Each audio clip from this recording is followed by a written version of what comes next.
متجوز بس بنحب بعض بجنون، نكمل ولا نبعد؟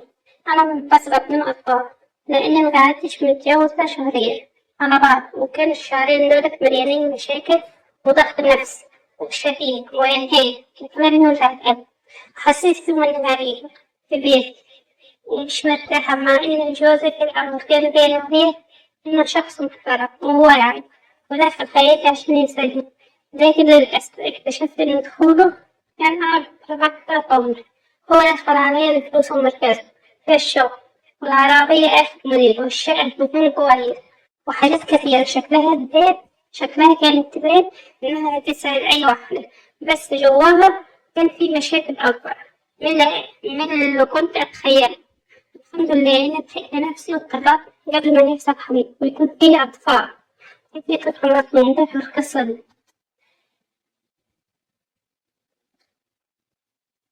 قبل ما أتجوز كنت بعرف واحد من السنين وكان بيحبني حب جنون، بيخاف علي أكتر ما بخاف على نفسي، ودايما بيحاول يفرحني ويقف جنبي. لكن لما عرض علي الجواز وقتها قلت مش مستعدة للجواز خالص، وكنت شايفة إني محتاجة أعيش حياتي وأتعرف على نفسي أكتر وأكون مرتاحة ماديا ومعنويا. فقلت لها بأجل الخطوة دي شوي، لكن كان يحسم الموضوع وقبل ضغط عليه إنه يتجوز قريب، إنهم شايفينها المناسبة لي وفجأة اتجوزت وانفصلت. وأنا ساعتها حسيت بوجع كبير وكنت فترة مش قادرة أتمنى مرة أصدق إن خلاص بقى غير. مرت الشهور وبعد جوازي اتفشت، قررت أسلم عليه وأشوف أخبار. لقيته بيكلمني وبيقول إنه متجوز واحدة قالت الأخلاق وتربية ونحن زوج، وإنه بيحترمني وبيقدر. بعدها بفترة بما إننا كنا بنتكلم كتير بدأ يفتح لي قلبه ويقول له إنه لسه بيحبني، وإنه مش مصدق إنه رجع يكلمني تاني، وإنه مش قادر يبعد عنه. كل شوية يبعت لي هدايا بالبيت من غير ما أطلب، ومتعلق بيه تعليق جميل كل قلبي ما راحش من قلبي. وكل مرة نتكلم بحس إنه بيرجعني لذكريات زمان. المهم لما اتقابلنا مرة عرض علي الجواز وقال لي إنه مستعد يعمل أي حاجة عشان نوافق. قبل ما أقول لكم أنا قلت له إيه، عاوز أعرف رأيكم بصراحة، لو كنت مكاني كنتوا هتوافقوا تتجوزوا عشان متجوز ولا هترفضوا حتى لو بتحبوه؟ اكتبوا رأيكم في التعليقات. لكن أنا قلت له بصراحة أنا مستحيل أقبل إني أكون زوجة تانية.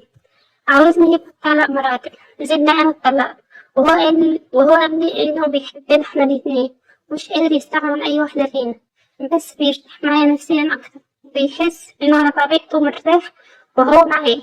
بيقولي إنه بيشوف فيا الأمان اللي مفتقده في حياتي دلوقتي.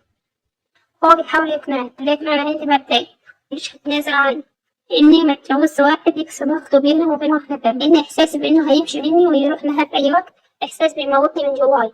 هو دلوقتي عايش بين نارين لأنه كمان عنده بنت، وده عامل عليها ضغط نفسي كبير، وبيحاول يفكر يعمل إيه، وأنا ما أجبرتوش على حاجة، لكن كمان ليا راحتي وكرامتي ولسه بيفكر ومحتار. أنا كده دلوقتي بقيت قوية لدرجة إننا كل أسبوع لازم نشوف بعض برا، وده غير المكالمات والشات طول اليوم. بحس إننا مرتبطين بطريقة صعبة حد يفهمها، لكن في نفس الوقت عارف إن الوضع ده مش هينفع يطول. عشان كده جوايا صراع بين إني بين إني أنساه أو أستنى قرار، وفي نفس الوقت مش عايزة أكون سبب خراب بيتها، خصوصا إن مراتي ممكن تكون ست كويسة مش ناقصها حاجة. أنا ساعات بقعد أفكر لو كنت وافقت عليك زمان كان زمان حياتنا دلوقتي شكلها ازاي. يمكن كان زماني معي في بيت كان زوجي حبيبي ومفيش أي ست تاني في القصة، لكن القدر مشي بينا في طريقين مختلفين ورجعنا بعد سنين، وكل واحد فينا شايل جواه وجع من الماضي. هو شايف إني الشخص الوحيد اللي بيرتاح معي، وأنا شايفة إنه الطالب الوحيد اللي قلبي ليه بالصدق، لكن في حاجز كبير واقف بينا وهو زوجته. كل مرة بنتقابل بحس إن مشاعرنا بتكبر أكتر، وده بيخوفني لأن التعلق بيخلي الفرق أصعب وبيخليني أفكر طول الوقت هو هيتصرف ازاي وهيختار ايه، خصوصا لما بيبعتلي رسايل في نص الليل بيحكيلي عن يوم وعن بنت وعن مشاكله مع مراته. بيقول إنه بيحس براحة لما بيفضفض معايا، وأنا بسمع وأحاول أهديه، لكن في نفس الوقت بحاول أحافظ على المسافة عشان ما نندمش. في مرة قال لي إنه بيحلم بينا إحنا الاتنين في بيت واحد، وبنتنا الصغيرة بتلعب حوالينا، لكن أنا رديت عليه إن الأحلام سهلة، لكن الواقع أصعب، وإن أنا مش هقدر أكون سبب في دموع بنت أو حد بيت حتى لو قلبي بيتقطع عليه. وهو قال لي إنه بيحترم موقفي، لكن مش قادر يسيبني في الصراع، وده خلاني أحس إننا محبوسين في دايرة مش عارفين نخرج منها. أنا مش عايزة حد يجي عليا بالكلام ولا يلومني، لأني فعلا مغلطتش ولا حاولت أخرب على حد. هو اللي عرف حياتي بقرب، وهو اللي بيطالبني بحب وهدايا وكلام، وأنا اللي حطيت شروطي من البداية. كل إنسان حر في قراره وحياته، لكن الصراع اللي جوايا بقى أكبر من إني أتحمله. بقيت حياتي متعلقة بكلمة منه وحركة منه. أنا عارفة إنه لازم يجي يوم ويحسم الموضوع. دي كانت قصتنا النهاردة. بس يا حبيبتي، أنا عارفة كويس إن إحساسك ناحيته مش حاجة سهلة، وإن الرجوع لحد كنت بتحبيه من زمان بيقلب الدنيا جواكي. بس لازم تفكري بعقلك قبل قلبك، لأن الحب اللي بيجي على حساب راحة ضميرك أو كرامتك أو حياة ست تانية مش هيكون حب صحيح.